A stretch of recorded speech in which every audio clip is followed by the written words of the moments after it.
Bago ang panahon, iisa at nakatatak ang kauna-unahang himpilan sa paghahatid ng serbisyo publiko at balita. Ito ang Radio Mindanao Networks. Higit 6 na dekada sa paglilingkod sa masang Pilipino.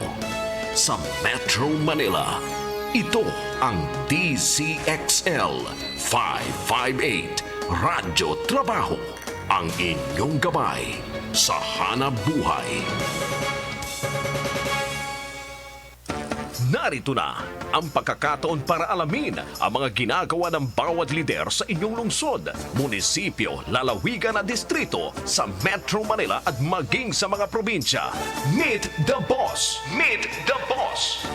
Hihimayin at sisiyasatin din ang mga usapin, mga problema na may kinalaman ang inyong mga local executives. Meet the Boss sa isang exclusive at one-on-one na panayam.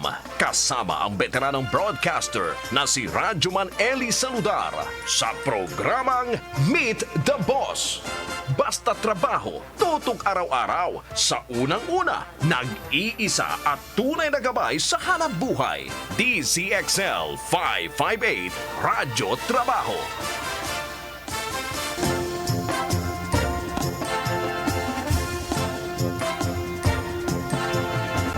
Ay, good morning. Ngayon pa araw ng Tuesday, Martes, April 7, 2020. Magandang umaga Pilipinas, Luzon, Visayas at Mindanao.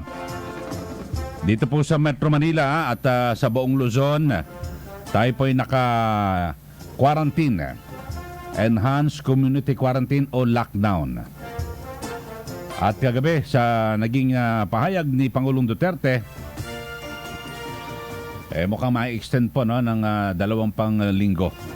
So hanggang April 30 ho tayo ay patuloy na mananatili sa kanilang mga bahay. Sumunod ho kayo, yung mga hindi naman dapat na lumabas ng kanilang tahanan, manatili po kayo dyan sa tahanan para po sa inyong kapakanan. Ayan.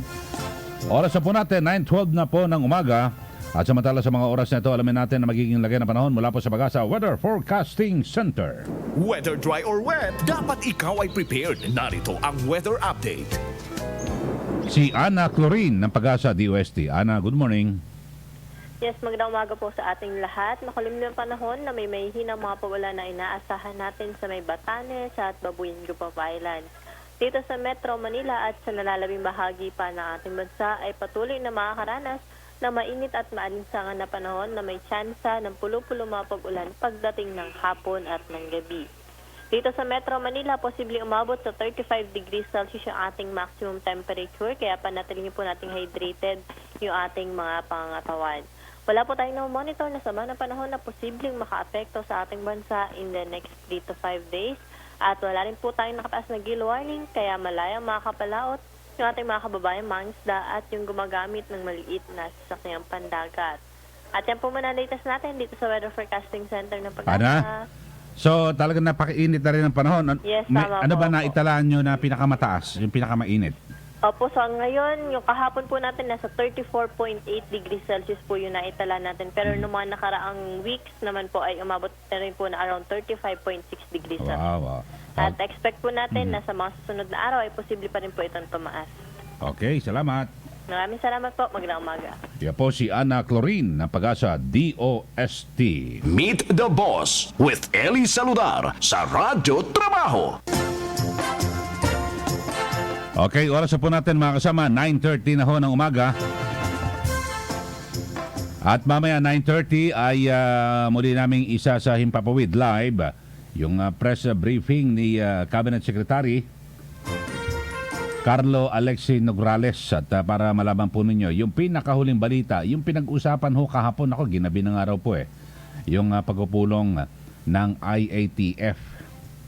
At isa po dyan sa pinag-usapan ay ito hong pag-extend, pagpapalawig ng ECQ, yung Enhanced Community Quarantine. Sandali lang ho, ratsada muna tayo ng ating mga balita mula po sa ating mga radyoman sa labas ng himpilan. Meet the Boss with Ely Saludar sa Radyo Trabaho. Ito, positibong kaso ng COVID-19 sa Maynila, nasa higit 200 na. Alamin natin ang detalye na balitang yan mula kay Excel Radyoman 11, Eman Mortega. DZXL Report. Magandang umaga, Radyo Maneli. Pumalo na nga sa 221 ang bilang na nagpositibong kaso ng coronavirus disease sa COVID-19 sa lungsod na Maynila. Sa datos ng Manila Health Department at ng Manila Emergency Operations Center, nasa 30 na din ang namatay sa sakit habang 17 na ang nakarecover. Umabot naman sa 428 ang bilang ng person under investigation o PUIs. Pinakamaraming naitala na positibong kaso ng COVID-19 ay sa area ng Sampaloc na mayroong 63, 26 sa Tondo District 2 at tig 23 sa Santa Ana at sa Santa Cruz, Maynila. Nasa 16 naman ang positibong kaso ng COVID-19 sa Malate, kung saan 14 sa Tondo District 1 at 13 sa Pandacan. 10 naman sa Santa Mesa, tig 9 sa Binondo, Ermita at Paco, habang 3 sa Quiapo at tig 1 sa San Andres, San Miguel at Baseco Compound. Samantala, ilang mga residente mula sa Barangay 50 sa Tondo, Maynila na naapektuhan ng krisis ng COVID-19 ang nakatanggap na ng ayudang 8,000 piso sa ilalim ng Social Amelioration Program mula sa Department of Social Welfare and Development. Ngayong araw din ay makakatanggap ng cash assistance na tig 1,000 ang bawat pamilya sa lungsod ng Maynila. Ito'y bilang bahagi ng Ordinance Number 8625 o ang City Amelioration Crisis Assistance Fund, kung saan mabibigyan ng tig 1,000 ang nasa 568,000 na pamilya sa lungsod ng Maynila. Kasama mo sa Maynila, Radyoman 11, Eman Mortega, Tatak RMN, DCXL 558. Meet the Boss with Ely Saludar sa Radyo Trabaho. At samantala, kaso ng COVID-19 sa Mandaluyong, nadagdagan naman ng 17 at 2 bagong nasawi. Alamin natin ang detalye na balitang yan mula kay Excel Radyoman 12, Noel Talakay. DZXL Report. Ikinalungkot ng lokal na pamalaan ng Mandaluyong City ang bagong bilang ng kaso ng coronavirus disease 2019 o COVID-19 sa lungsod. Batay kasi sa pinakabagong tala ng City Health Office ng nasabing lungsod, mula 89 na positive sa COVID-19 noong linggo, pumalo ito sa 106 matapos itong madagdagan ng 17 bagong pasyente ng nasabing virus. Maliban dito, nadagdagan din ng 2 ang bilang ng mga nasawi sa lungsod, kung saan umabot na ito ng 18 pasyente na binawian ng buhay kahapon ng dahil sa virus. Ang Barangay Highway Hills pa rin ang may pinakamaraming kaso ng coronavirus, kung saan nasa 18 ito. Sumunod naman ang Barangay Plainview na may 14, 13 ang sa Audition Hills at 12 sa Barangay Mauway, 7 sa Wakwak, 6 sa Malamig at tig 5 sa Barangay Hulo at Daang Bangkal. Tig-4 naman sa Barangay Bagong Silang at Barangka Ilaya, at sa Barangay Barangka Drive, New Zaniga at Poblasyon ay mayroon tig-3. May 2 kaso naman ng COVID-19 ang Barangay Hagdang Bato, Itaas, at tig-1 naman sa Barangay Barangka Itaas, Buhayang Bato, Hagdang Batong Libis, Mabini J. Rizal at Namayan at Pleasant Hills at Barangay Vergara. Kasama mo sa Mandaluyong City, Radyoman Noel Talakay, Tatak RMN, DCXL 558. Bayanihan laban sa COVID-19. Update. At bilang ng mga namatay sa COVID-19 sa Pasay City, 8 na. Alamin natin ang detalye mula kay Excel Radyoman 2, Joyce Adra. DZXL Report. Umalo na sa 8 itong bilang ng mga nasawi sa COVID-19 sa Pasay City. Batay sa inilabas na datos ng Pasay Public Information Office, umakyat na rin sa 57 ang bilang ng confirmed cases ng COVID-19 sa lungsod mula sa 50, habang ang persons under monitoring naman na mula sa 294 ay umakyat na sa 303 ang bilang nito, at nananatili naman sa 2 ang nakarecover sa naturang sakit. Samantala, ang persons under investigation o PUI sa Pasay City ay 38 na lamang mula sa 4 na po. Kasama mo sa Southern Metro Manila, Radyo Mandos, Choice Colyantes Adra, Tatak RMN, DCXL 558. Bayanihan laban sa COVID-19. Update. Okay, sandali lang ho mga kasama. Kung kapaalala muna tayo, oras na natin sa buong kapulungan. alas 9:19. Ang oras ay hatid sa inyo ng Employees Compensation Commission. Ang pag-aalaga sa manggagawa ay pag-aalaga sa bayan. Proteksyon sa manggagawang Pilipino, hatid ng Employees Compensation Commission.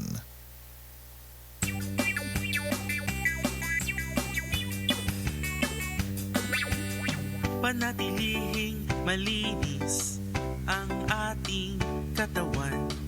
Resistensya natin ay dapat palakasin. Sama-sama, tulong-tulong, nating labanan ng COVID-19. Kaya natin to, wag lang matakot. Kung sama-sama ay walang problema. Palagi ang maghugas ng mga kamay gamit ang sabon at malinis na tubig. Sama-sama, tulong-tulong, nating labanan ng COVID-19. Kaya natin to, wag lang matakot. Kung sama-sama ay walang problema. Sa may sakit, ika'y dumistansya para di ka mahawa. Kung uubo at babahing, bibig at ilong iyong takpan. Sama-sama, tulong-tulong, nating labanan ng COVID-19. Kaya natin to, wag lang matakot. Kung sama-sama ay walang problema. Labanan ng COVID, kaya natin to. Para sa karagdagang impormasyon, pumunta sa doh.gov.ph o sundan ang official DOH Facebook page. Ang DCXL 558 Radyo Trabaho ay pansamantalang mawawala sa himpapawid sa Huwebes Santo hanggang Sabado de Gloria. Ang huling broadcast ng inyong mga paboritong programa ng DCXL 558 ay sa Miyerkules Santo, alas 9 ng gabi, at muli namin ibabalik sa ere ang regular programming sa Linggo ng Pagkabuhay, kasabay ang live broadcast ng Easter Sunday Mass mula sa National Shrine ng Our Lady of Guadalupe na mapapakinggan ng alas 5 hanggang alas 6 ng umaga. Ang DCXL 558 Radyo Trabaho ay kasama nyo sa panalangin para sa kaligtasan ng bawat isa ngayong Semana Santa.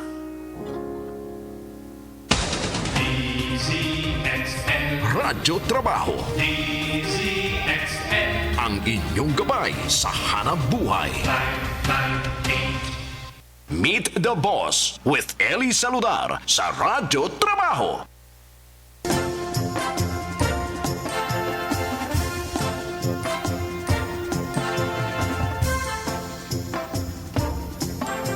Okay, oras na po natin. 9:22 na ho ng umaga. Tuloy-tuloy lang ho tayo sa ating mga balitaan at pagtalakay pa rin sa mga mainit na issue ng bayan. Trabaho lang po, walang personalan. At samantala mga kasama, yun ho, inaasahan po na i-extend pa, no? Dahil sa nagbigay na po ng pahayag si Pangulong Duterte kagabi na siya po ay pabor. Bagamat wala pang pinal na desisyon, ang sabi niya ay he inclined, sabi ho ni Pangulong Duterte to extend Luzon lockdown hanggang Abril at 30. So hanggang at 30 pa ho tayo. Nasa kanilang mga tahanan. Bagamat ang problema ho mga kasama, paano ho yung iba nating kababayan na talagang hirap na po. Kasi yung pangako po ng gobyerno ay hindi po naman nakararating. Hindi po lahat nabibigyan. Talaga napakahirap po mga kasama. So, pero sabi po ng Pangulo, talagang kinakailangan na ipatupad ho ito. At ang pinakamatindi ho talagang parang pinanghinaan na ng loob si Pangulo. Napakinggan niyo ho ba? Napakinggan niyo ho ba kagabi yung kanyang statement ho mga kasama? Ako nagulat ho ako para po sa isang Pangulo na magsasalita ho ng ganon, di po ba?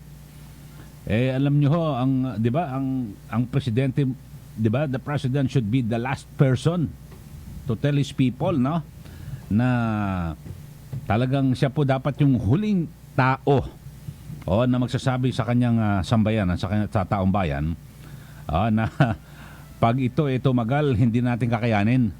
O yung mga ganun, sabi ho niya kasi kagabi, wala, pag tumagal ito, wala. Hindi natin kakayanin, wala na ako alam kung saan tayo kukuha ng pagkain, pera o ano ba, di ba? So dapat ho sa mga ganitong pagkakataon, bilang isang leader ho mga kasama, di ba, kasi kung naging emosyonal ang Pangulo, pero dapat bilang leader ho mga kasama, palakasin ho ang loob ng taong bayan, di po ba? Ang sabi niya nga ho, parang feeling niya, naku, malas siya sa nangyari ito sa panahon niya, no? Pero marami rin nagsasabi, mukhang Mr. President, parang kami ho ang minalas ata. Meet the Boss with Ely Saludar sa Radyo Trabaho. Di ho, sa totoo lang ho mga kasama, ngayon lang ho ako, no? Dapat ho mga kasama ay bilang isang leader, di ba? Palakasin mo ang loob. Hindi, yung lahat, kahit na wala tayong pera, kaya natin yan. Bilang, halimbawa, isang ama ng sambahayan, ako gagawa tayo ng paraan. Wala na tayong pera, naku, wala na tayong budget. Hindi, kaya natin, mabubuhay tayo, gagawa tayo ng paraan. Dapat ganun po, Mr. President. Wala, pinanghihinaan po kayo ng loob. Huwag naman po ganun. Tapang niyo po, di ba? Pag may mga luloko-loko, di ba? Ipapabaril nyo, ipapatay nyo ho Yung si COVID, ipapatay nyo ho. Yun ho mga kasama. And then, napakinggan ko ho kasi kagabi, no? Napanood ko mismo yung pahayag ng ni Pangulo, no? Na kung saan, talagang parang naging emosyonal siya na parang, naku, hindi na natin kakayanin. Huwag naman po ganon. Dapat palakasin po natin ang loob ng ating kababayan. Alam niyo ho, mga Pilipino, sanay po ito. Sanay ho tayo. Sa anumang unos, sa anumang problema, sa anumang kalamidad, sa anumang mabigat na problema, lahat po natin nalalampasan po natin yan. Kahit na mahirap po tayo na bansa, kayang-kaya natin yung mga Pilipino. At sa pagkakataong ito, maganda ho, magsama-sama po tayo, di po ba? Kung ano po ang sinasabi ng ating gobyerno, manatili ho kayo sa bahay, sumunod po tayo. Kami lang ho, kung hindi ho kami nagtatrabaho dito at ang aming profession, alam niyo naman ho lalo na po sa media, kapag meron pong kalamidad, lindol, may mga baha, biro nyo baha, talaga sinusugod ho namin yan baka pasok lang ho kami at makapunta rito sa himpilan. Ganun po kami. Lalo ngayon, di ba, may COVID-19 Di ba, ang sarap naman ho na nasa bahay ka na lang at okay naman ho aming mga boss, di ba, binigay ho aming buong sweldo. Pwede naman magpepetex-petex kami sa bahay, pero hindi po kailangan pong pumasok at kakibat ho rito yung responsibilidad, di po ba?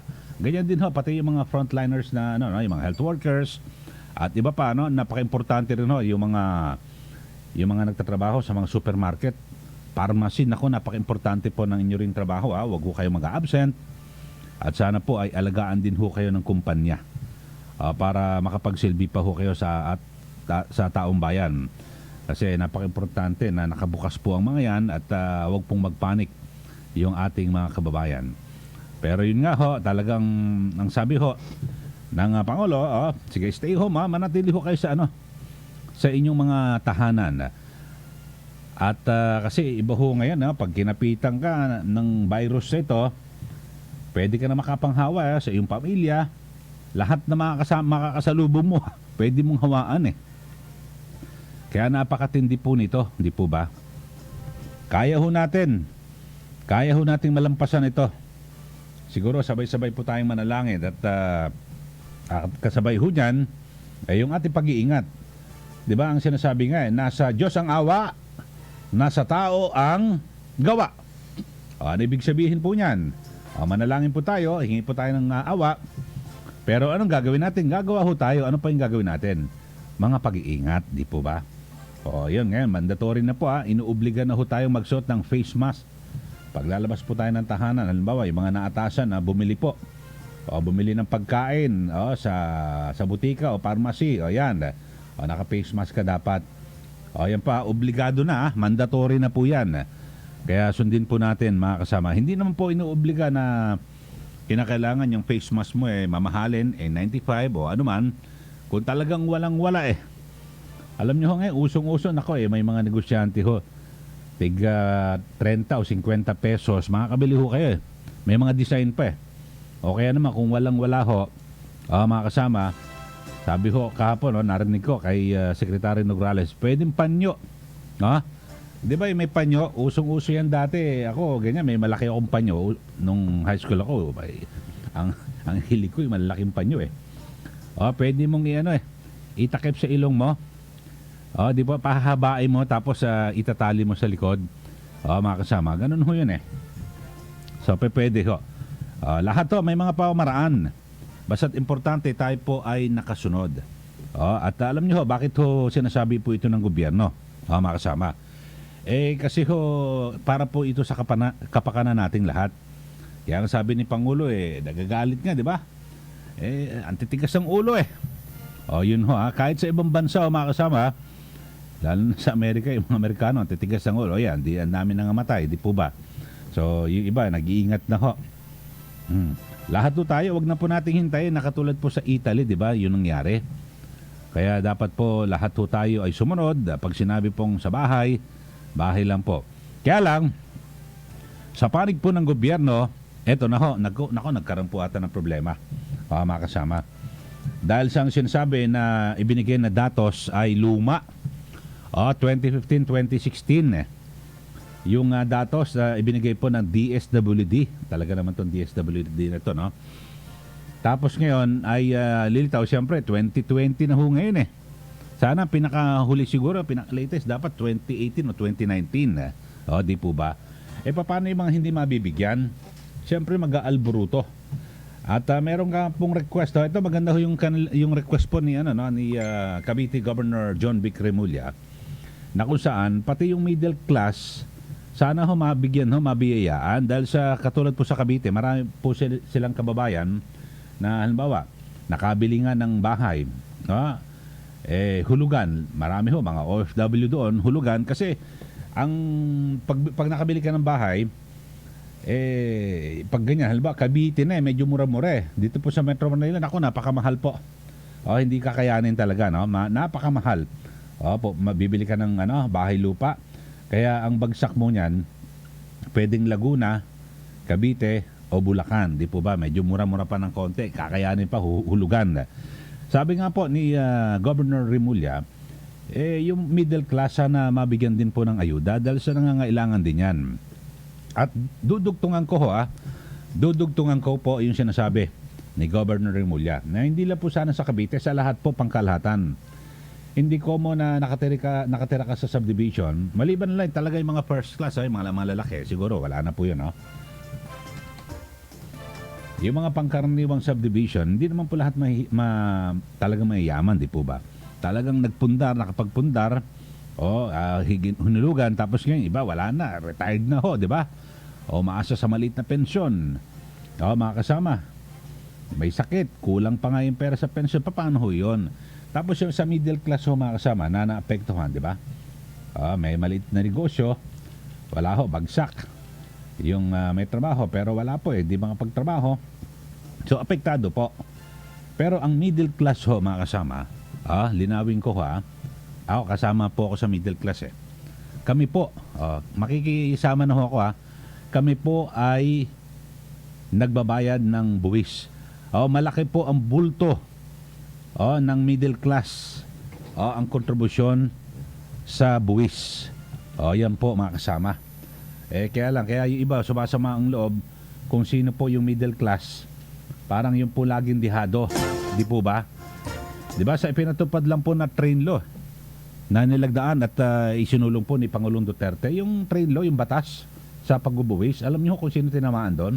Yung middle class. Yung mga, siyempre, kahit pa paano, maghuhulog po ng kotse, yung mga mumurahing kotse, hindi naman ganun, hindi naman mga high-end mga kasama. Yung po tinaasan ng buwis. Kasi yun daw ang mas maraming binibili ng middle class. Mo, sa pool na naman. Halimbawa, tapos pero pag ganito mga sitwasyon na nangangailangan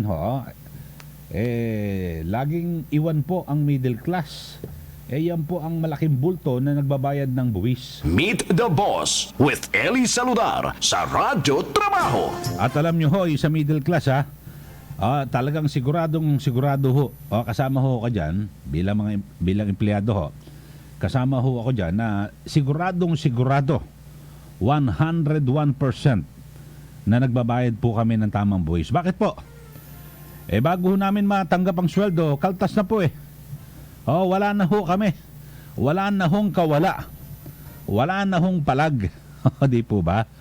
Pag tinanggap po namin yung aming sweldo, kinsenas katapusan, bawas na po. Kumbaga sa neto na. Neto na ho. At tinanggal na ho yung kontribusyon sa SSS, sa Pag-ibig Fund, sa yung buwis, lalo na yung buwis. Kaya dito sa amin kapag di ba, sumeldo 15, 16, lahat nagkakamutang ulo. Taas ang buwis, ang taas naman ng tax dito. Tuwing ganun sweldo. Tapos pero pag bigayan na po ng biyaya, wala, hindi, kinakailangan yung pinakamahirap pinakamahirap. Yun po ang bibigyan. Okay po yan. Ako naman, sang-ayon po ako dyan. Dapat talagang tulungan po yung mga mahihirap, nating kababayan na talaga namang nangangailangan. At siyempre, maswerte ho yung iba na kahit pa paano nakakain ng 3 beses sa loob ng isang araw o minsan lagpas pa, may mga merienda po. Okay po yan, tulungan po yung mga mahihirap nating kababayan. Linawin ko po yan. Pero sana yung nasa middle class mga kasama, sana po ay matulungan din. Hindi po lahat ng mga nasa middle class sa panahong ito dito po sa lockdown na ito hayahay ang buhay. Hindi po ganon. Siguro meron namang mga pamaraan Hindi po ba? Good morning kay Julius Bernabe Reyes. Nasa Tugigaraw City ka na, Cagayan? Diyan ka na ba nakabase ngayon? Partner? Julius, good morning sa'yo. At good morning kay sino to? James Key Escobar, Heart Lover. Okay? Heart Lover, okay? So maraming salamat po sa inyong patuloy na pagsubaybay dito po sa ating palatuntunan. At siyempre yung naka-Facebook Live po tayo sa Media Man Ely at dito rin po sa RMN DCXL 558 Manila. So inaantabayanan lang po natin ang press briefing ni Cabinet Secretary Carlo Nograles. Sandali magpapaalala muna tayo. Ang oras na natin 9:37. Marumi ba ang iyong dugo? Huwag magpabaya kaibigan. Mag-Santon Plus Gold na. Santon Plus Gold. Dahil ito'y subok na makatutulong sa iba't ibang uri ng karamdaman. Ang Santon Plus Gold ay merong ampalaya, mangosteen, malunggay, spirulina at garlic. Kaya mag-Santon Plus Gold na. Mabibili sa mga butika. Kapag kintab ng sahig ang pag-uusapan, dito na tayo sa number 1, Star Wax Floor Wax. Kintab ay to the max.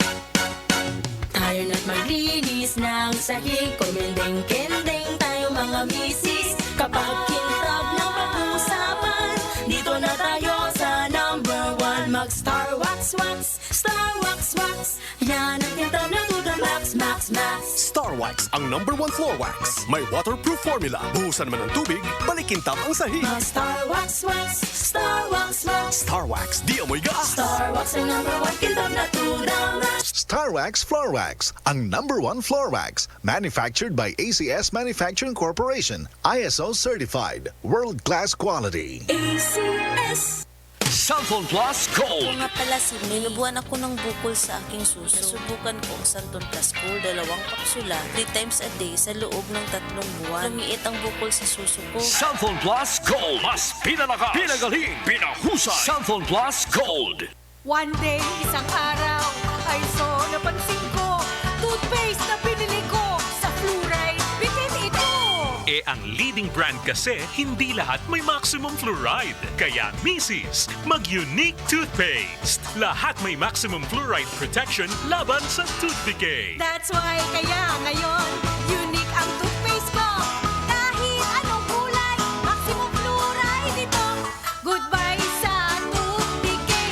Unique toothpaste every day. Unique toothpaste, manufactured by ACS Manufacturing Corporation. ISO certified, world-class quality. ACS. Radyo Trabaho. Ang inyong gabay sa hanap buhay. Meet the Boss with Ely Saludar sa Radyo Trabaho. Okay, balik ko tayo mga kasama dito po sa ating palatuntunan at sa ilang sandali, no, papasok na po yung press briefing ni Cabinet Secretary Carlo Alexi Nograles na siya ring spokesperson ng IATF, yung Interagency Task Force, na kung saan sila po ang nagbibigay po ng mga rekomendasyon kaugnay po ng itong COVID-19, no? Itong krisis na nangyayari dito po sa ating bansa. At good morning ko muli kay Julius Bernabé Reyes, si Domenico Marco Barba Jr., at again din si Heidi Nicodemus. Ma'am, good morning po sa inyo. Aya Yupangko. Paring Aya, good morning ha. Kay Arnold Gabatin, John Danga at Janine Ann Monaco. Okay, good morning po sa inyo lahat at tuloy-tuloy lang ho tayo sa ating balitaan at talakay pa rin sa ating mga issue. At habang inaantabayanan natin, ito pong si Secretary Nograles sa ilang sandali, no? Ngayon, okay, nag-i-start na. Pakinggan na po natin si Cabinet Secretary Carlo Alexi Nograles. Andyan sila, mapaglingkuran lamang ang taong bayan. Last night, the IATF passed 2 resolutions, IATF Resolution number 20 and IATF Resolution number 21.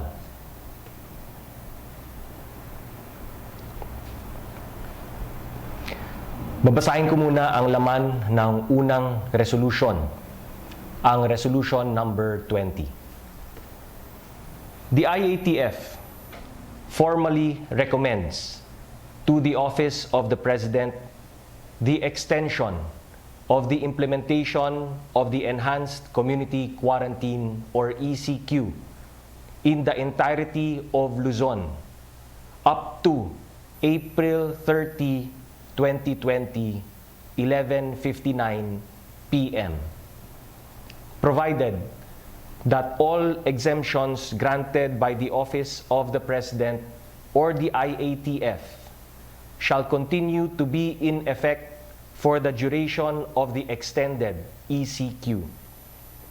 Provided further that such extension of the ECQ shall be without prejudice to the discretion of the President to relax that implementation of the ECQ in some local jurisdictions or the granting of exemptions in favor of certain sectors such as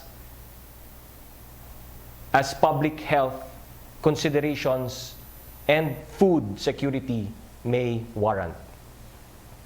Formal na inirekomenda ng IATF ang pag-extend ng ECQ hanggang 11:59 p.m.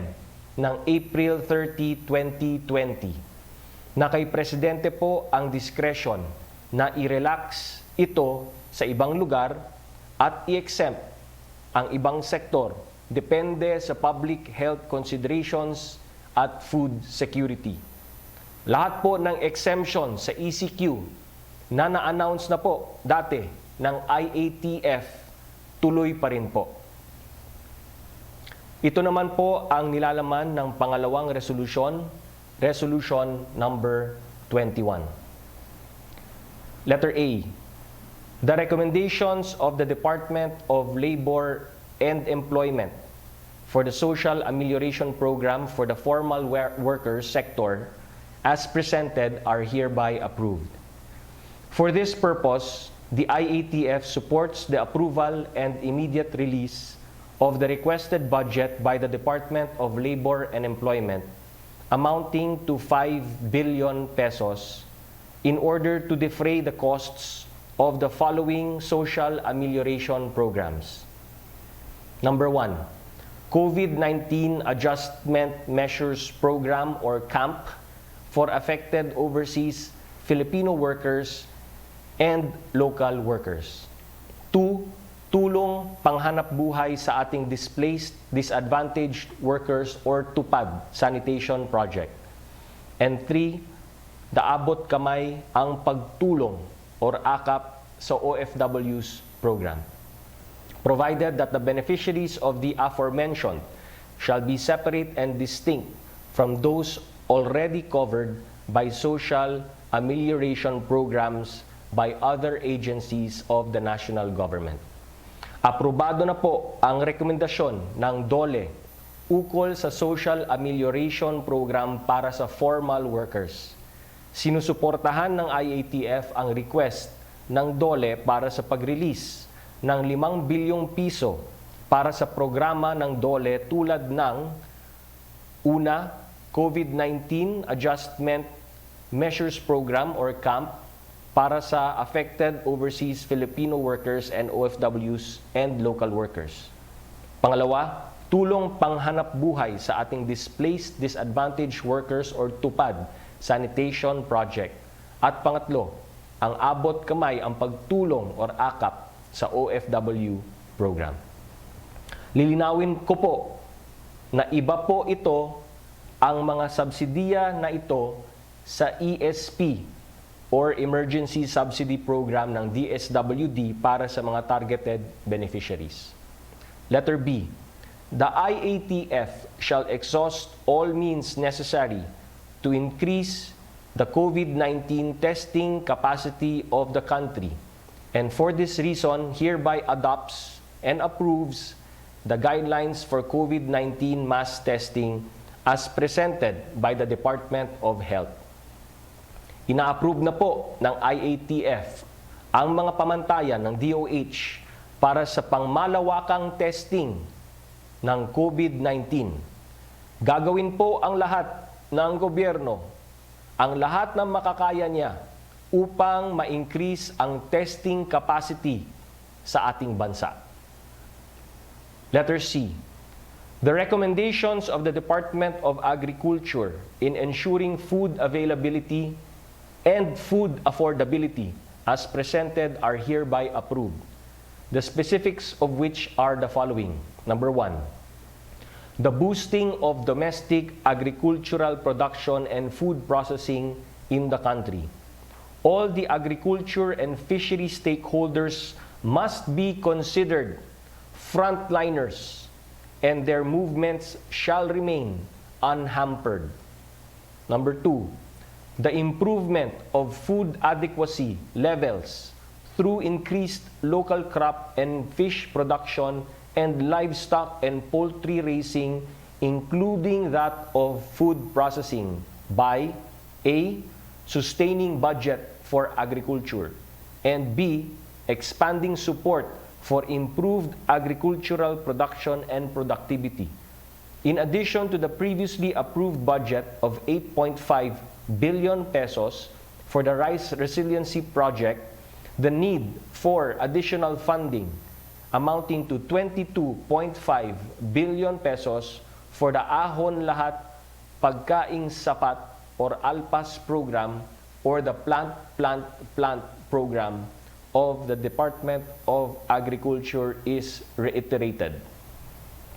3, the immediate activation of the local price coordinating councils with the guidance of the Department of the Interior and Local Government or DILG to strictly monitor prices and enforce suggested retail price and price freeze for basic necessities and prime commodities.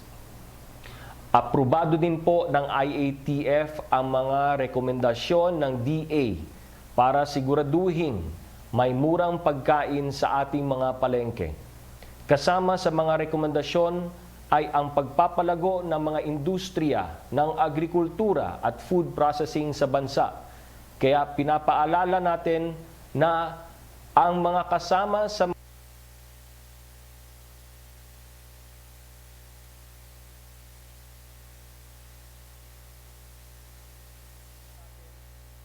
industriya na ito ay kinoconsider na mga frontliners. Kaya sila exempted sa ECQ. Kasama din sa rekomendasyon ang pagpapabuti ng produksyon o ani, isda, livestock at manok sa pamamagitan ng una, pag-sustain ng budget para sa agrikultura. Pangalawa, pagdagdag ng 22.5 bilyong peso sa pondo ng DA para sa Ahon Lahat, Pagkain Sapat or ALPAS program or Plant program ng Department of Agriculture. Ang huling rekomendasyon ng DA ay ang magmobilisa ng Local Price Coordinating Council sa tulong ng DILG upang mabantayan ang mga presyo ng mga bilihin sa mga pamilihan. Letter D. The recommendation of the Anti-Red Tape Authority or ARTA for the creation of the Bayanihan One-Stop Shop for sectoral agencies involved in accreditation and logistics is hereby approved. Other sectoral agencies are hereby enjoined to create their own Bayanihan One-Stop Shop and coordinate closely with the ARTA for such creation. Aprobado na rin po ang rekomendasyon ng ARTA para sa pagbuo ng Bayanihang One-Stop Shop para sa mga ahensya na kasama sa accreditation at logistics. Inaanyayahan po ang ibang ahensya na makipag-ugnayan sa ARTA para bumuo ng kani-kanilang Bayanihan One-Stop Shop. Letter E. The IATF approves the request of the Department of Transportation to allow the resumption of utility relocation works and resume specified limited works across 13 rail projects, including rail replacement works for MRT3, which can only be done when MRT3 is not undergoing passenger operations, provided that 1. Limited mobilization of personnel and skeletal staffing pattern is observed. 2. On or near site accommodations and or point-to-point shuttle services are provided where applicable. Number 3, regular disinfection of workplaces, shuttles, and accommodations are done. Number 4, regular monitoring of personnel's health, especially for COVID-19 symptoms, is practiced. Number 5, strict social distancing measures and proper hand hygiene and all other precautionary measures that the DOTR may implement are observed at all times. Aprobado na rin po ang request ng DOTR na ituloy ang mga utility relocation works at iba pang trabaho sa 13 proyekto tulad ng pagpalit sa riles ng MRT3 na magagawa lamang pag walang operasyon ang MRT3. Pinapaalala lang po natin na dapat i-observe ang una, paggamit ng skeletal staffing pattern. Pangalawa, ang paggamit ng point-to-point shuttle para sa mga workers dito. Pangatlo, ang regular na disinfection ng mga workplaces. Pang-apat, ang regular na pagmomonitor sa kalusugan ng mga nagtatrabaho. At panglima, ang striktong pag-implement ng social distancing measures. Letter F. Paragraph H of the Interagency Task Force Resolution Number 18 Series of 2020, providing for a 30-day grace period extended to commercial rents falling due upon micro, small, and medium enterprises or MSMEs within the period of the ECQ without incurring interests, penalties, fees, and other charges is hereby adopted as a national policy. Thus, this policy shall apply to areas where ECQ is implemented for its duration. Ang pagbibigay ng 30-day grace period sa pagbayad ng upa ng mga MSME sa kalagitnaan ng ECQ ay ina-adopt bilang national policy kung saan ini-implement ang ECQ. Letter G.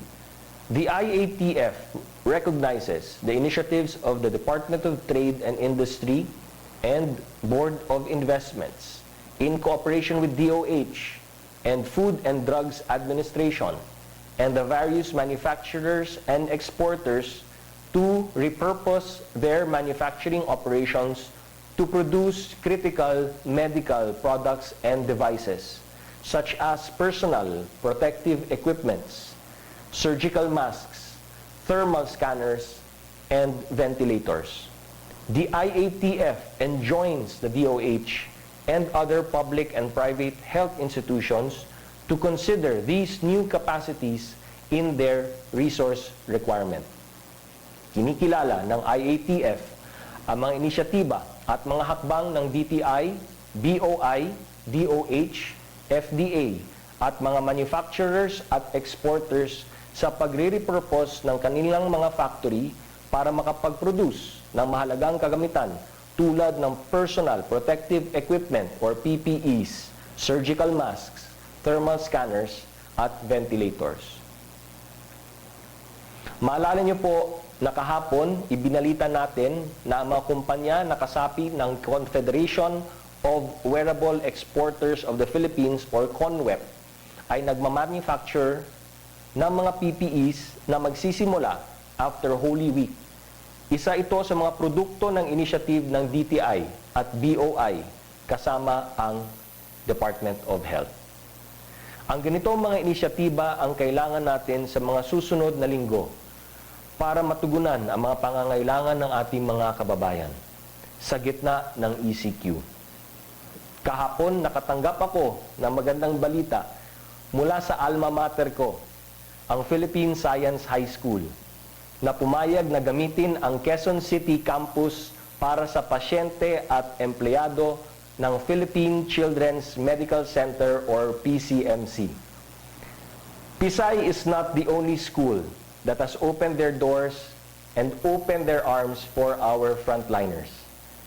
The nurses and health workers of Medical City, for example, have found a new home in LaSalle Green Hills. May we all be inspired by their examples and open our hearts to those stricken by COVID-19 and those who care for them. Speaking of our health workers, the President yesterday signed Administrative Order Number 28, which grants a one-time Special Risk Allowance or SRA for frontline government health workers. Itong SRA ay ibibigay po sa mga public health workers or PHW na nagtatrabaho sa gobyerno, GOCC or LGU tulad ng mga NARS sa government or city hospitals. Ang qualified po dito ay 1. Civilian employees occupying regular, contractual, casual, or part-time positions. At pangalawa, workers engaged through contract of service or job order including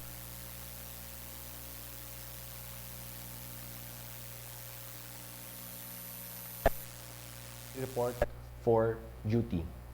Para naman po sa mga government workers, isa pong paalala, nag-issue po ang Civil Service Commission ng Public Memorandum Circular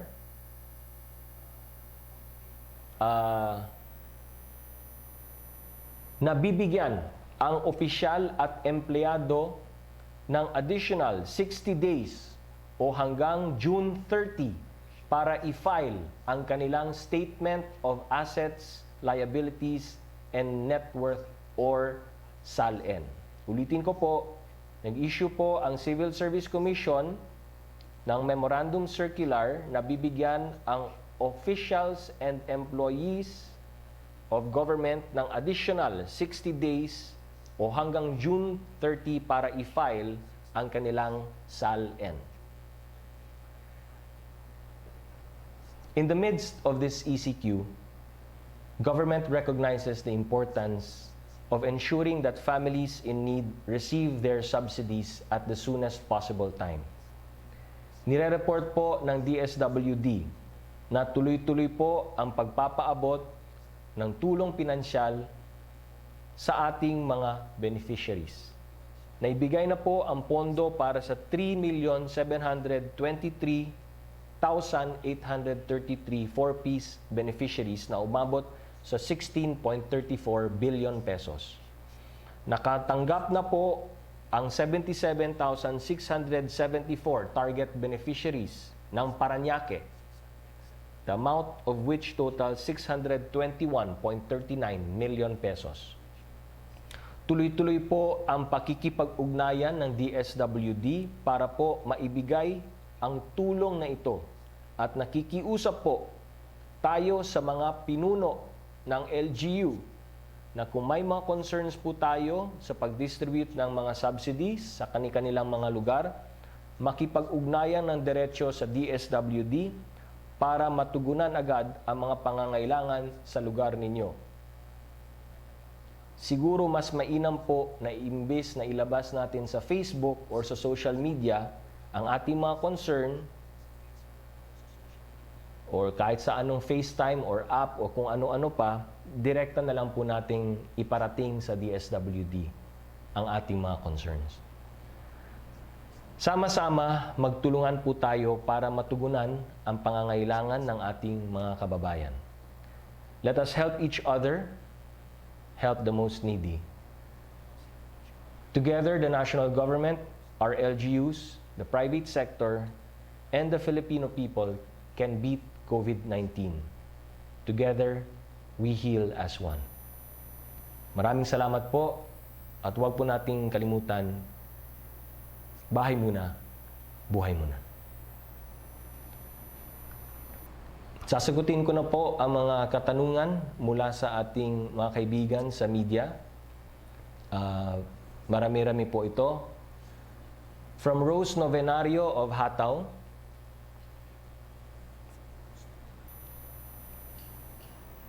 Good AM, bakit ang Davao City pinayagan magbiyahe ang mga taxi at tricycle samantalang sa Metro Manila ay hindi at naging issue pa ito laban kay Mayor Vico? Maraming salamat po. Siguro, ang sagot natin dyan is ang entire Luzon po ay under sa enhanced community quarantine. Tapos, meron po tayong mga na-issue na guidelines. So, under yung guidelines na yun, under the enhanced community quarantine for the entirety of Luzon, ay nakipag-ugnayan po yung DILG sa lahat ng mga LGUs at nire-remind po sila kung ano yung mga pwede at hindi pwedeng gawin. Hindi lamang dun sa Pasig City, kundi sa lahat ng mga syudad, munisipyo, bayan, probinsya ng Luzon. So meron pong strict guidelines na sinusundan para po coordinated ang lahat ng efforts under the ECQ. Labas naman sa ECQ ay binibigyan natin ng palugit or freedom ang iba't ibang mga LGUs gamit yung mga guidelines po ng IATF kung kailan sila pwedeng mag-community quarantine dun sa kanilang mga lugar. Pero, ganun pa man, tuloy-tuloy naman po yung pakikipag-ugnayan ng DILG sa lahat ng mga LGUs kahit sa Visayas at sa Mindanao. From Ace Romero, the President admitted that the 275 billion peso allocation for social aid package during the lockdown is not enough to help low-income households for 2 months. But based on his report to Congress, he can tap more than 800 billion from budget appropriations, repurchase deals, and dividends as permitted by the Bayanihan Law. How do you reconcile this? Yung Bayanihan Law, if you notice, may leeway naman na binibigay yung Congress kung magkano yung pwedeng, kung ano yung itatap, no? Depende nga dun sa sitwasyon natin. So, ang situation natin ngayon is very fluid, di po ba? So, una, sinabi natin hanggang April 13 lang. Ngayon, ine-extend natin to April 30. So, fluid po yung situation ngayon. Depende sa ano mangyayari, depende sa mga tests, depende sa health capacity natin, depende sa doubling time, acceleration, etc. etc. So, bibigyan po natin ng konting leeway din ang executive at si Pangulo depending on ano ang mga pangangailangan.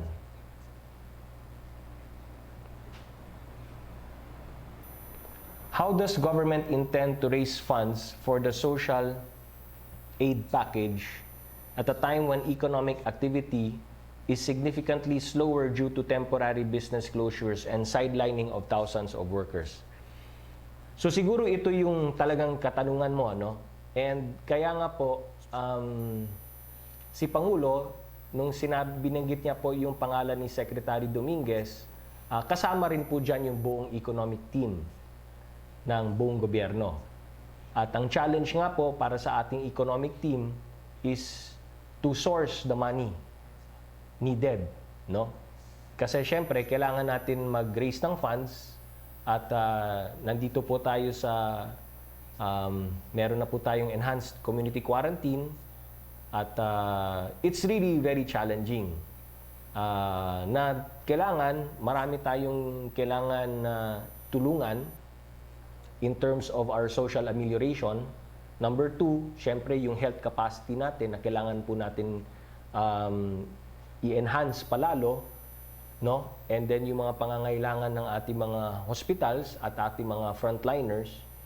And then pangatlo, syempre yung economic activity is limited at kailangan din natin mag-raise ng pondo. So, yung economic team ay natasan ni Pangulong Duterte na maghanap ng ways and means talaga na makabuild up ng funds para masustain ang ating mga kinakailangan gawin ngayong enhanced community quarantine. From Maricel Halili, TV5. So that was from Ace Romero, then this time it's from Maricel Halili, TV5. How should we interpret the announcement of the President last night? When he said inclined, does it mean that he is just seriously considering the extension of the lockdown until April 30? Or does it mean that the government has already made its decision for lockdown extension in the entire Luzon? Opo, yung enhanced community quarantine is up to April 30, 11:59 p.m. Ito po ang rekomendasyon ng IATF kay Pangulong Duterte na tinanggap ni Pangulong Duterte at in-announce niya po kagabi. At pagkatapos ng kanyang announcement ay verify po namin ulit at ang sagot po ay ang enhanced community quarantine is hereby extended until 11:59 p.m. of April 30.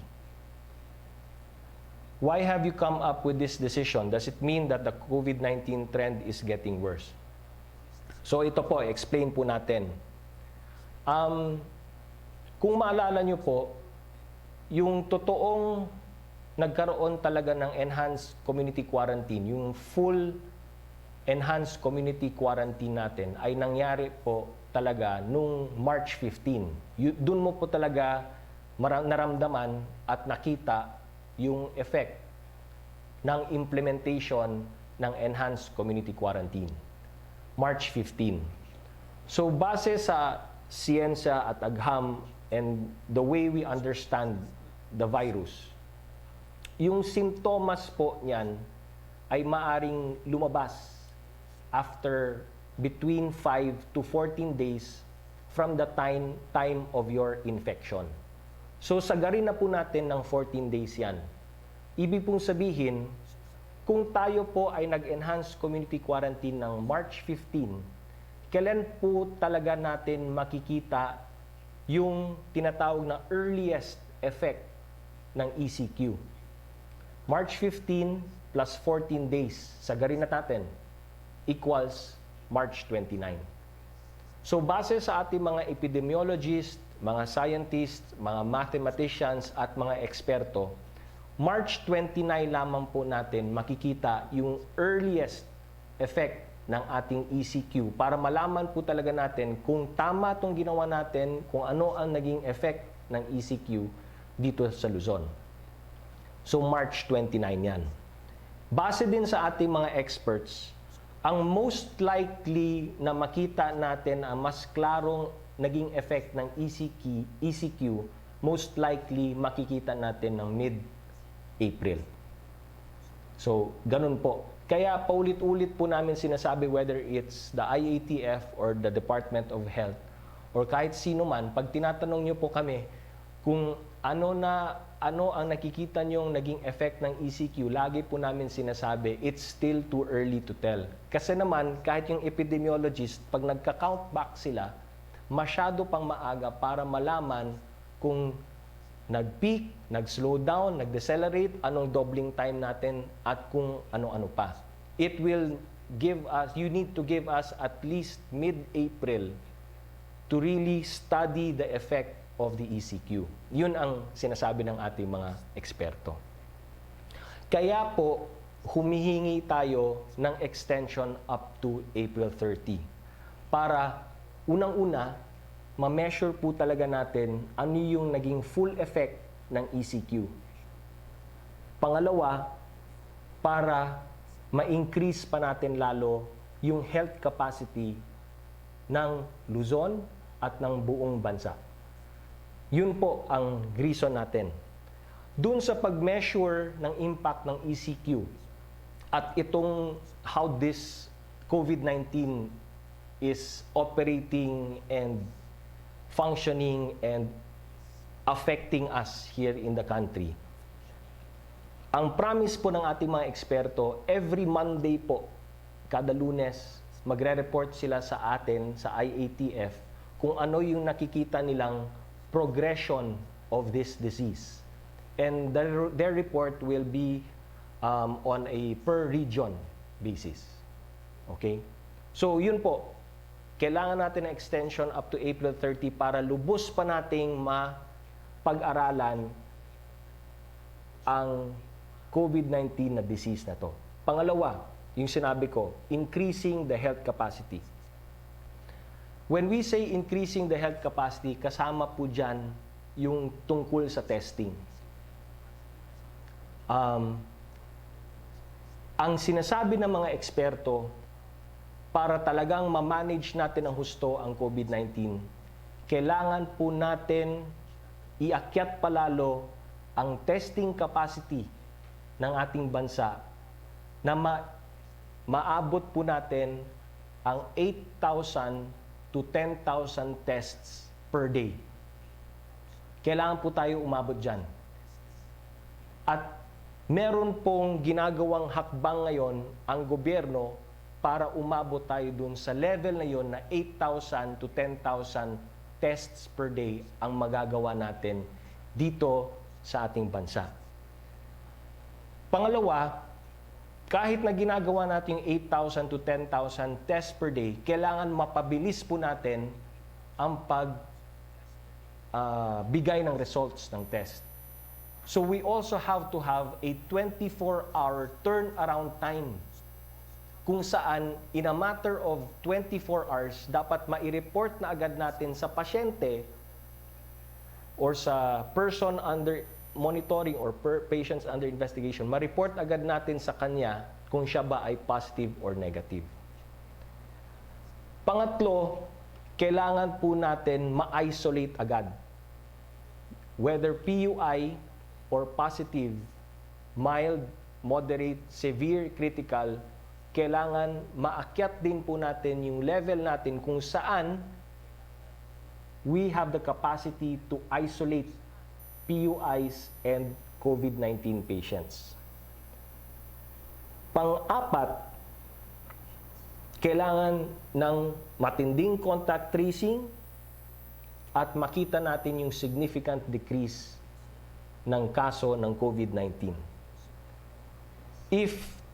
And then, panghuli, yung improve yung self-screening protocol ng ating mga kababayan. Kung lahat po na ito ay magagawa natin, sinasabi ng mga eksperto, maari nating ma-push palalo yung peak ng COVID-19 dito sa Pilipinas as far as year 2021. At sana, by that time, ay makapaghanap na po ng vaccine ang mundo para dito. So yun po yung game plan, na we really have to push it back, yung peak, kasi hindi pa talaga natin nakikita ang peak. Alam nyo kung saan makikita ang peak? Pag hindi natin ginawa ang lahat ng ito. So ang tanong nyo ngayon, Ano ang plano ng gobyerno kung yan ang gusto ninyo? Yung 8,000 to 10,000 testing capacity per day. So unang-una, kailangan ma-maximize natin yung ating existing sub-national laboratories. So, di ba, ina-announce namin every so often na nadadagdagan na po yung sub-national laboratories natin that is capable of testing. Pag ginawa po natin yung maximization ng existing sub-national laboratories natin, by April 13, aakyat na yung ating testing capacity to 2,600 to 7,000 tests per day. Number 2, kailangan po natin mag-certify ng more sub-national laboratories. Pag ginawa po natin yan, by April 20, mapaakyat na po natin ang ating testing capacity to 4,400 up to 9,800 tests per day. Pangatlo, establish big testing centers in strategic areas around the country, all over the Philippines. Strategic centers, testing centers. Pag nagawa po natin yan, at lahat yan sabay-sabay ha, by April 27, aabot na po tayo to 13,000 to 20,000 tests per day by April 27.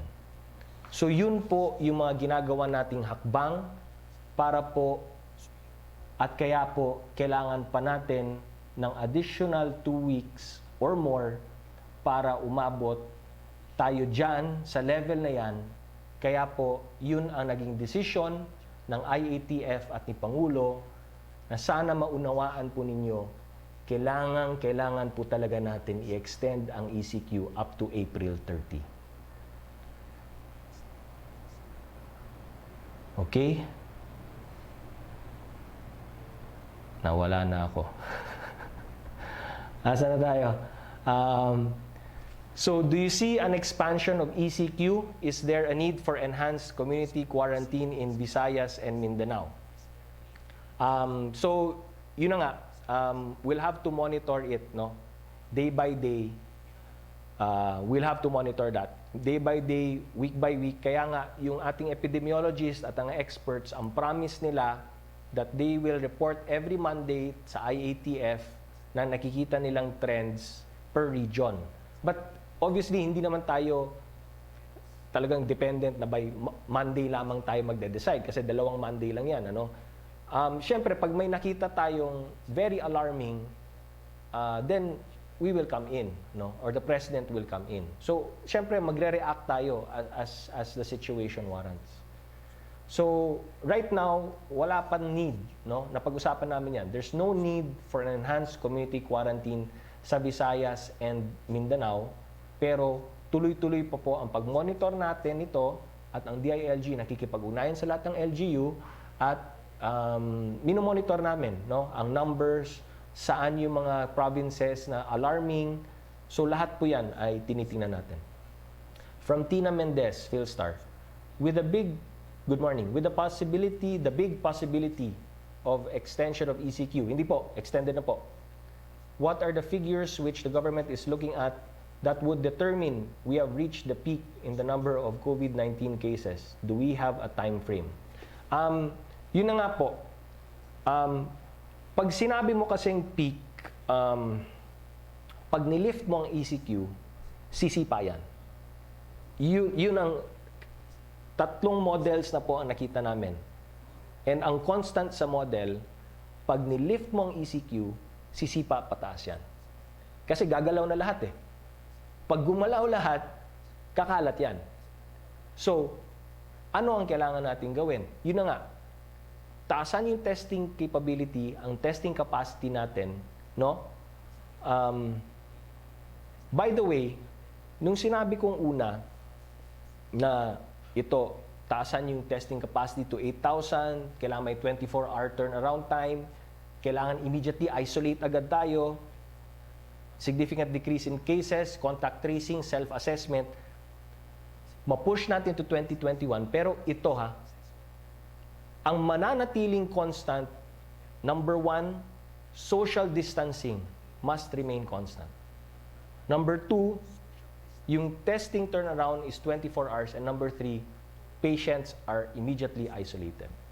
So, kung back to normal tayo, sisipa yan. Pipik talaga yan. Sisipa yan. And it's really gonna go really high.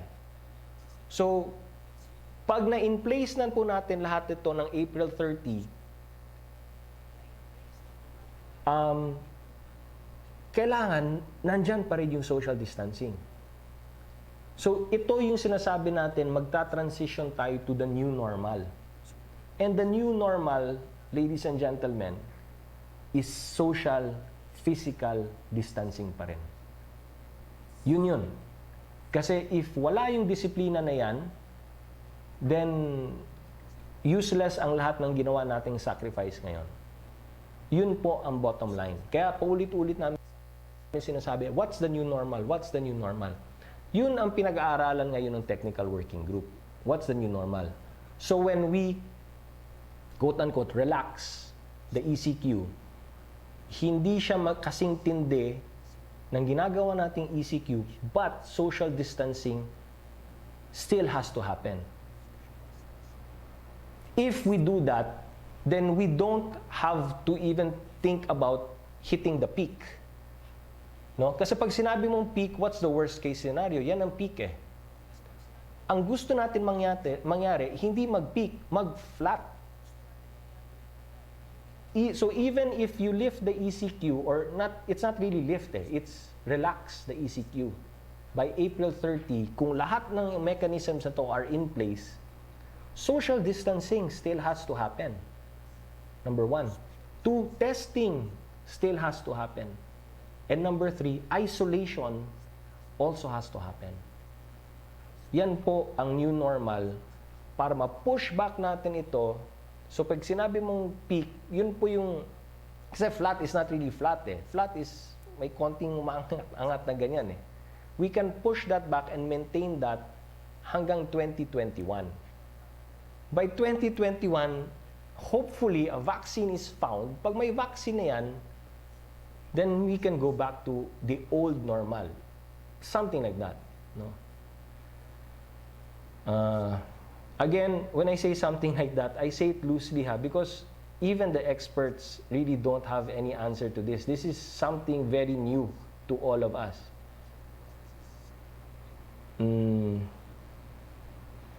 There are reports of increased number of deaths due to natural cases, particularly of immunocompromised patients. In reviewing the situation, how does the IATF factor in the statistics of deaths of PUIs but not actually tested for COVID-19 in the past 1 to 2 months?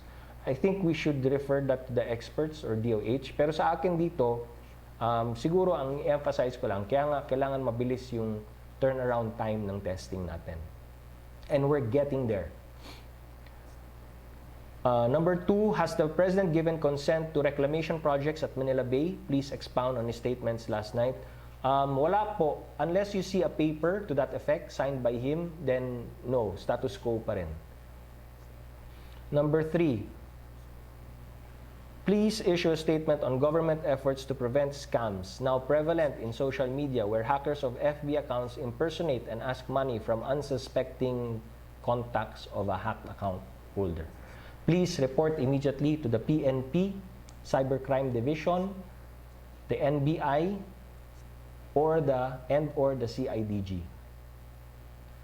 Joseph Morong, GMA 7. Why is the President saying now that the government does not have the money? No, he's not saying does not have the money. Ang sinasabi niya lang na inatasan niya si Secretary Dominguez na right now, since we're extending the ECQ and we're doing all of these measures, and then we have to take care of our frontliners, and ngayon may pagbibigay ng social amelioration, may mga gustong sumali rin sa social amelioration. So with all of these things happening now, syempre the previous numbers don't have to change necessarily. So because of that, then we need to look for additional sources of funds. The extension, is it Luzon-wide or just NCR? Luzon-wide. How about Visayas and Mindanao? We'll continue to monitor Visayas and Mindanao, but they are not obliged or under an ECQ. What are the do's and don'ts until April 30? Same rules apply. In-extend lang po natin yung April 30, ang ECQ up to April 30. So kung ano man ang mga do's and don'ts natin, sa lahat ng mga nabanggit na ng IATF, na issue na guidelines ng IATF will remain. From Sherry Ann Torres, ABS-CBN. Number 1, may mga info na nakakarating sa amin na sa Regions 3 at 4A namimigay na rin ng cash aid, pero doon sinasabihan sila umano ng mga kinatawan ng barangay o DSWD na yung ibibigay sa kanilang 5K or 6K may kahati silang isa o dalawang kapitbahay. Ang paliwanag daw sa kanila pinagkakasya kasi ang budget at kung hindi sila papayag wala silang makuha. Pero pag pirma mo sa receiving copy nakalagay doon ang full amount na 5,000 or 6,000. May nakarating din po bang mga ganitong info sa inyo? Personally, ako wala. Pwede po ba ang ganitong sistema? Of course, hindi. Ano po ang mangyari sa mga local na officials o DSWD personnel na papatunayang gumagawa ng ganito? Siyempre, hulihin sila ng pulis. Kaya nga po, ang under our policy guidelines, nung social amelioration, kailangan po nandun ang PNP. Pag namamahagi ng social amelioration, nandun po ang PNP na nakabantay para po kung may mga kalokohan ay agad hulihin yung mga gumagawa ng kalokohan. Joseph Morong, GMA7, additional question. President Duterte said he will factor in the middle class in the social amelioration program. How and how much will it cost? Gaya ng sinabi niya kagabi, sabi niya pag-aralan namin, titingnan namin, pero syempre, number one, ang unahin muna natin yung mga nangangailangan. Yung poorest of the poor, gaya ng sinabi niya. Yung marginalized sector, yung nasa non-formal, yung mga nasa informal, yung mga mahirap nating kababayan, yun po ang unahin natin. Pag-aaralan po itong sa middle class. Syempre, pag-aaralan niya ng ating economic team, at pag-aaralan ang kung hindi naman social amelioration, kasi hindi sila pwede sa social amelioration. So, kailangan pag-aaralan natin ano pang maaring programang ibigay natin sa kanila. Kasi hindi naman sila tugma sa guidelines ng social amelioration. So, there has to be another program with another fund source and another set of guidelines. So, kailangan pag-aralan pa natin yan. Because it doesn't necessarily have to be a social amelioration package also. There are other ways wherein we can help the middle class, no? And not the same as the social amelioration. From Trish Terada, CNN. We'd just like to clarify the President's statement. Have the task force and the President decided to extend the ECQ? Yes. We've come to an agreement and like we said, ultimately, it will be the President who will decide, and he has decided, and we verified that after he spoke in his televised statement to the nation. Is it final already, sir? Yes. What made the government arrive at this decision? Na-explain ko na po. From Prince Goles, Politico Abante. Good morning, Cabsec. Ano po yung protocol sa mga pasyenteng namatay sa COVID, particularly those who died inside their home? May ayuda po ba ang gobyerno sa pamilya ng namatayan dahil sa COVID? Yes. Na-announce po na namin ito na DSWD is giving 25,000 pesos burial assistance or assistance to the family ng namatayan. From Tuesday New, DZBB, question for Cabsec. Saan hinugot ni Pangulong Duterte ang sinabi niyang nasa hangin na ang COVID-19? May official stand na po ba ang DOH o who dito? Or may official stand na po ba ang DOH or WHO? Dito at nasabi ito ng Pangulo. Ang basis po ni Pangulo sa mga, meron din siguro mga nakapanood nito, may isang Japanese television news network na lumabas ng news report, no, or documentary, if you will, kung saan pinag-aralan ng mga scientists and doctors yung tungkol sa microparticles ng breath ng tao kahit siya ay nagsasalita. So using nga yung infrared, these high-tech devices, na-detect po nila na even when a person is speaking, meron pong mga microparticles. Kahit hindi siya umubo, kahit hindi siya nag-hatching, merong nagsasalita lamang, may microparticles. Pero hindi pa po conclusive yan. Nabanggit lang po ni Pangulo na isa ito sa mga pinag-aaralan. But there is still no conclusive findings or statement from the DOH or the WHO for that matter.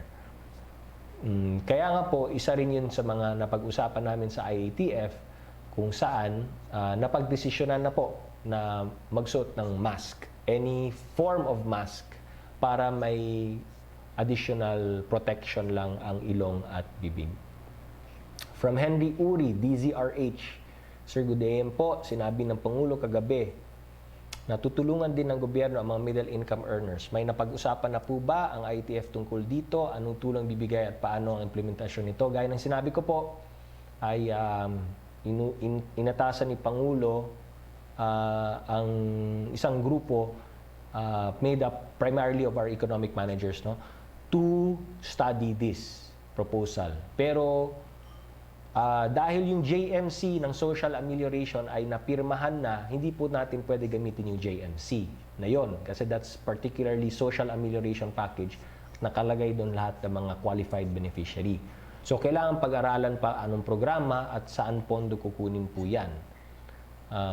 Yun. So from Francis Wakefield, Daily Tribune, sabi ni Sec Galvez, the Luzon-wide enhanced community quarantine has largely contributed in slowing down and preventing the spread of COVID-19. Totoo po yan. May trend nga ba ng pagbaba at may datos pa po to support this? Pero sa address ni Pangulo kagabi, government is still inclined to extend ECQ for 2 weeks. Ito rin ba ang maging suggestion ng IATF kay Pangulo? Yes, we made that recommendation. Yes, the President has decided to extend the ECQ up to 11:59 p.m. of April 30. Yung trend, syempre may mga tinitingnan tayong numbers.